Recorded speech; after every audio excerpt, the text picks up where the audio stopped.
Buckingham Palace has said King Charles spent a short period of time in hospital today after Cold rain drizzles over the iron gates of Sandringham. Reporters huddle beneath umbrellas, their voices trembling as they speak into the cameras. You can hear it in the air, that uneasy silence before something historic breaks.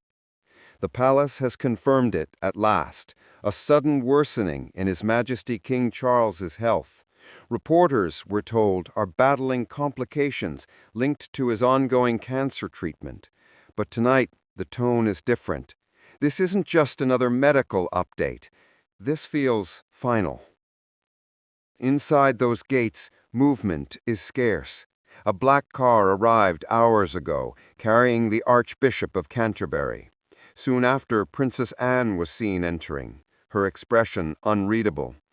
And then, Prince William, silent, grim, carrying a sealed document that, according to insiders, bears his father's personal signature, a document meant to be opened only when the time comes.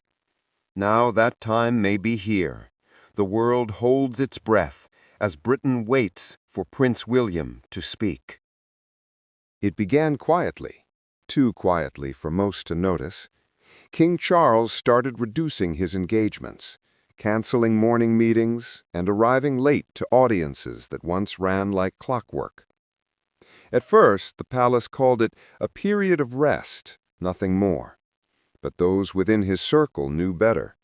His energy was slipping, his focus wavering.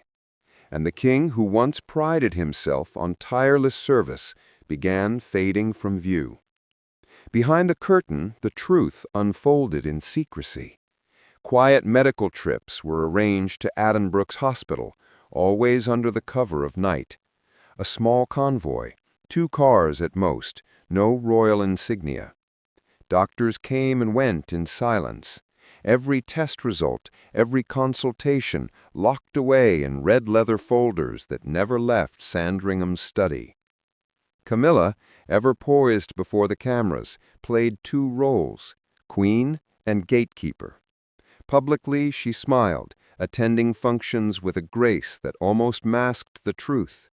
But privately, she stood guard, screening calls, turning away advisors, even tempering William's insistence to be more involved. "He needs peace, not politics," she'd whisper, though her eyes betrayed sleepless nights and fear she could barely contain. Then there was Princess Anne, ever the steady compass of the family. One evening, while reviewing old correspondence in Windsor's private archive, she stumbled upon a sealed envelope marked "For my heir, in illness or doubt." It was her mother's handwriting. Inside, a single line from the late Queen. "If duty starts to outrun health, let clarity guard the crown." Those words reached Charles quietly.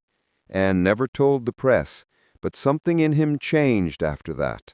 His public smiles grew shorter, his letters fewer. Staff noticed him spending hours in silence, seated by his desk, pen hovering over blank pages. And then, one evening, he wrote it.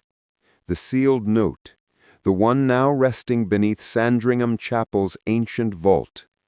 Only 3 people have ever seen it: William, Anne, and the Archbishop of Canterbury. That night, witnesses recall a haunting image, the king standing alone by the north window of Sandringham, where his mother once signed state papers. Rain traced the glass. His reflection stared back, regal, yet fading. Britain's monarch already preparing to pass into history. It was meant to be a moment of hope, a September charity event in London, one of the few appearances King Charles had agreed to attend after months of rest. Cameras lined the entrance, the crowd cheered, the national anthem swelled. But as he stepped onto the stage, something shifted. His hand trembled slightly. His speech slurred for half a second, and then he stumbled, just once. But the flash of cameras caught it, and in that frozen image Britain saw what the palace had tried to hide. Within hours, speculation flooded the headlines. King's health declining. Palace in silent panic. Is the crown in transition? Inside Sandringham, the mood turned grave. Staff whispered in corridors. Servants spoke of sleepless nights and cold dinners left untouched. The king's study lights burned until dawn, sometimes with no papers on his desk, just the faint sound of him talking to himself, drifting in and out of memory. His briefings with ministers were postponed, then quietly handed off. And soon it was Prince William who began taking his father's seat at weekly meetings with the Prime Minister. No announcement, no declaration, just a subtle shift, the beginning of an unofficial transition. Anne noticed it first. She waited until evening when the palace had gone still and entered her brother's study. He was seated by the window, the same north-facing pane his mother once favored, staring at the darkened lawn beyond. "You can't outrun the truth forever," she said softly. Charles didn't turn. His voice came low, almost a whisper. "It's not the truth I fear, Anne. It's the hole it leaves behind." From that night, the walls of Sandringham felt colder. Camilla tightened her control, limiting visits, shielding him from questions, guarding his dignity like a fortress. But William, bound by duty, pushed back. He demanded clarity, preparation, structure. Britain couldn't wait for the inevitable to simply happen. The rumors began almost immediately. Had the king already written a letter of succession? Was there an instruction sealed away for such a moment? Palace aides said nothing, but one senior courtier was overheard murmuring, "There are words waiting beneath the chapel stones." Then came the breaking point. One evening, while signing correspondence, the king froze. His pen hovered over the page, his eyes glassy. When his private secretary spoke, Charles looked up, confused, lost. "What year is it?" he asked quietly. By dawn, Anne, William, and the archbishop were summoned. The vault beneath the chapel was opened under candlelight. The sealed envelope, aged and heavy, was lifted from the marble recess. The king's handwriting was unmistakable, the words chilling in their clarity. "If the mind falters, hand the reins to the Prince of Wales, advised by Princess Anne." For a long moment, no one spoke. The only sound was the wind outside, whispering through the chapel stones.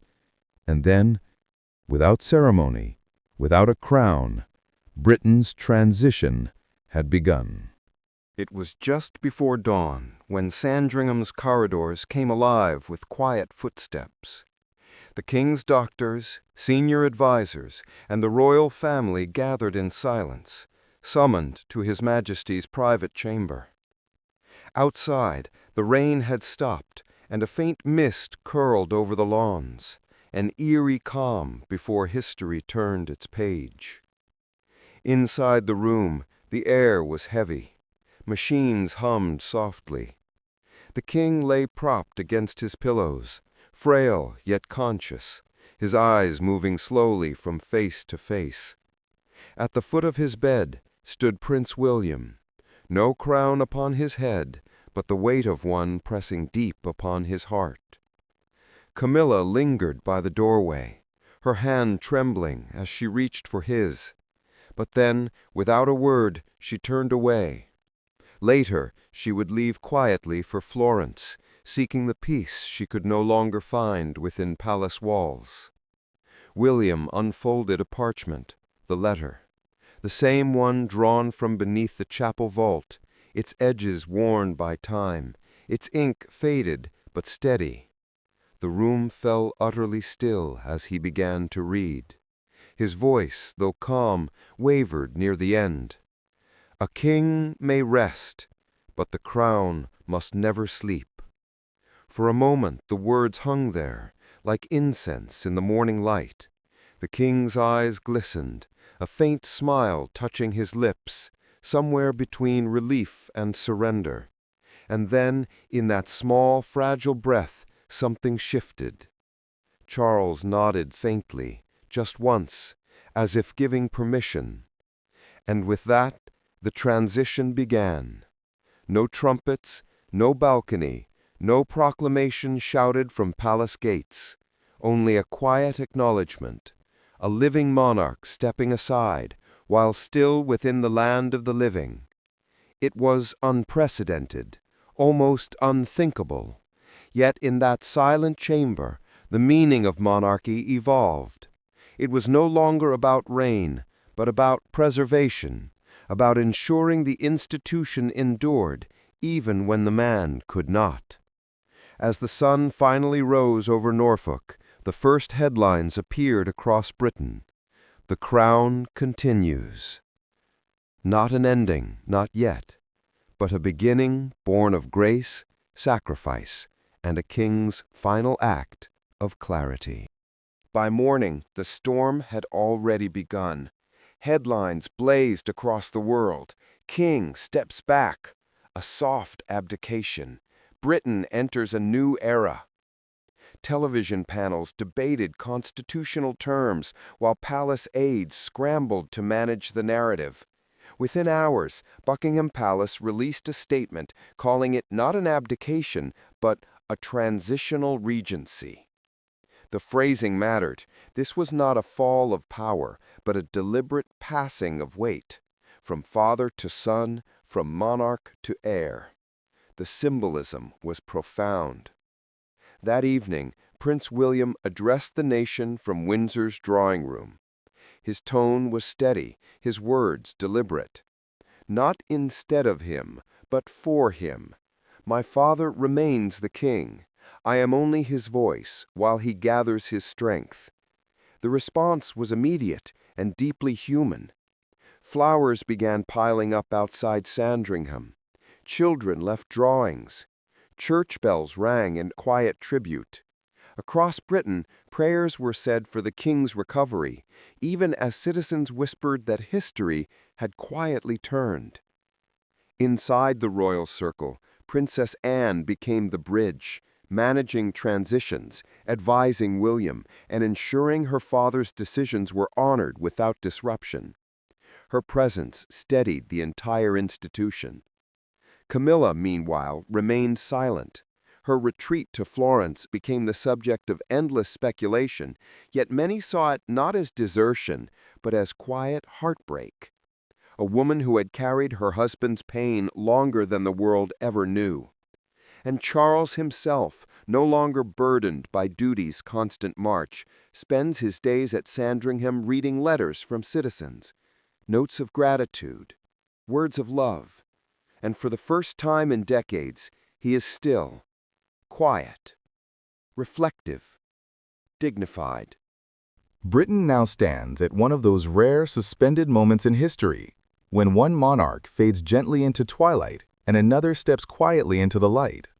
There are no drums, no carriages, no coronation cheers echoing through London streets. Only the stillness of change, the passing of a torch not through death, but through decision. Prince William's leadership begins not with ceremony, but with silence. His first acts are small, deliberate, and deeply human, listening more than speaking, standing where his father once stood, yet carrying himself as a man shaped by loss and duty in equal measure. At his side, Princess Anne remains the unseen architect of calm. Her presence ensures that what could have fractured instead becomes something graceful. Her mother's wisdom lingers in every quiet choice, clarity before chaos, humility before heritage. And through it all, the monarchy finds its truest strength not in power, but in surrender, not in the command to rule, but in the courage to release. Perhaps this isn't the end of an era, after all, but the beginning of the one his mother foresaw, the crown that learns to bow before it rules. So now Britain watches, the world listening for what comes next. Is this the last act of a devoted king, or the first chapter of a monarchy reborn?